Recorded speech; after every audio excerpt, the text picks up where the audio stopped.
Welcome back. We're having a look at the book of 1 Timothy, one of the pastoral epistles. Now, Greg, you've spent some time studying 1 Timothy. How would you divide the book into sections?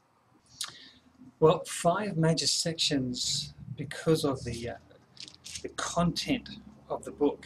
It seems very obvious that what Paul is doing in 1 Timothy is admonishing Timothy as a younger pastor to ministry faithfulness.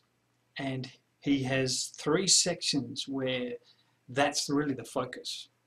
Timothy, you need to be a faithful gospel minister, despite the opposition that you might come up against.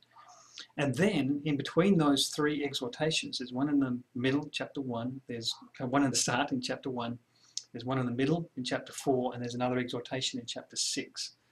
Now, in between those personal exhortations to Timothy, Paul gives instructions to Timothy on how the church should be functioning.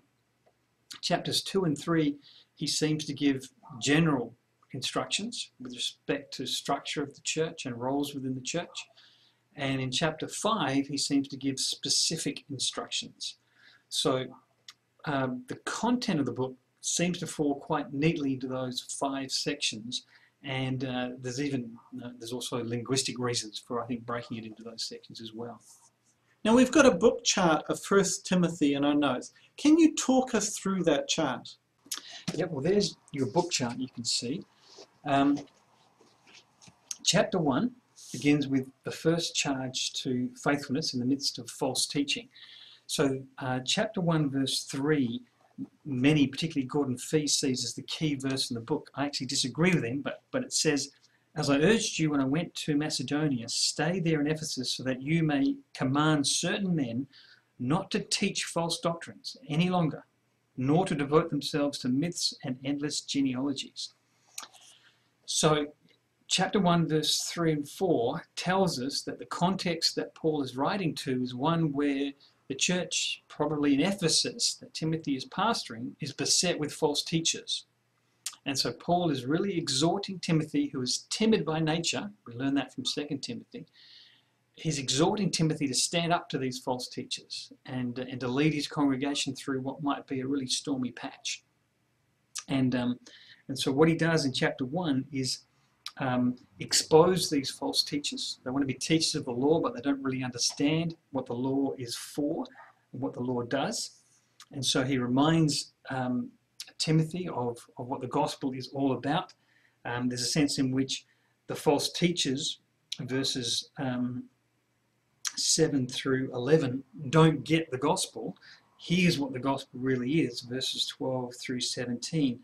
So Timothy, verse 18, this is what I want you to stand for. This is where you need to be strong. That's the first call to personal faithfulness in the light of false teaching. Then chapters 2 and 3, you'll notice that the tenor changes, that it's no longer directed at Timothy, but now he's telling Timothy how the church should function. And he begins with worship. He begins with a call to prayer, which I think is really instructive because he says, first of all, I urge you first of all that prayer be given. And so Paul is prioritizing prayer as a key characteristic of a healthy church. A healthy church must be characterized by prayer. That's corporate prayer. If the church is not praying together, it's not going to stay together, I suppose. It's like the family that doesn't pray together. Then Paul moves from this call to prayer to the various roles within the church between men and women. In fact, throughout this section, chapters 2 and 3, he oscillates between men and then women, men and women. So he references the men, for instance, in verse 8, I want men everywhere to lift up holy hands in prayer without anger or dispute. So he kind of finishes off that section in prayer with a call to the men. And then he moves right into the women. I also want women to dress modestly. And he continues on with the women with respect to prohibiting them from teaching in the church. Then he goes back to the men in chapter 3 when he talks about the qualifications for elders and deacons. And then he goes back to women in verse 11 when he talks about deaconesses or the wives of deacons. There's controversy there as to what that is. But nonetheless, he's reverting from men to women to women as he goes through the proper roles and the qualifications of the church. In chapter 3, verse, right at the end of chapter 3, verse 15, I think we have the key verse of the book. So I don't think the key verse is 1:3 because that is telling us the context of the book. It's calling Timothy to stand fast against false teachers. But Paul was never one to major on the negative. So he never made any one of his books about the negative. He always made his books about the positive. And that's what you get in 1 Timothy chapter 3, verse 15. And in fact, this is a purpose statement. So we get the reason why Paul wrote. He says, if I am delayed, you will know, well, I'll take it from verse 14. Although I hope to come to you soon, I am writing you these instructions so that if I am delayed, you will know how people ought to conduct themselves in God's household, which is the church of the living God, the pillar and foundation of the truth. So he tells us why he's writing. It's not so much that Timothy will deal with the false teachers, but it's that the church will operate as it should operate in order to please God. That includes how it will deal with false teachers. So dealing with false teachers is a subcategory of how people should conduct themselves in the church. So I think that's the key verse of the book. Chapter 4, you'll notice that we go right back to personal instructions to Timothy. And this is all about Timothy's character, about Timothy's teaching. Paul constantly is emphasizing the need for sound doctrine. But what he's going to be saying to Timothy is you've got to be characterized by sound doctrine, but that doctrine needs to show up in your life. And you need to be an example to your flock so that they can see the correlation between good doctrine and Christian living. And that's the exhortation in chapter 4, is both to sound teaching. You'll notice the emphasis there in verse 2 of chapter 4, verse 6. It's there twice. Verse 11, it's there. Verse 13, and again in verse 16. So all the way through that chapter, there's an emphasis on sound teaching. But then there's also an emphasis on his godly character. In chapter 5, we go back to instructions about how the church should be functioning. And these are specific instructions to different categories within the church, different groups within the church. So in chapter 2 and 3, they were kind of general instructions to men and women. Now, he's going to be dealing with older men and younger women and older women. He does that in chapter 5, verses 1 and 2. And then he talks about widows and how the church should be looking after those widows who are true widows indeed. Now, it took a fair bit to be a true widow indeed, according to these qualifications that Paul has. You had to be over 60. You had to have a godly character.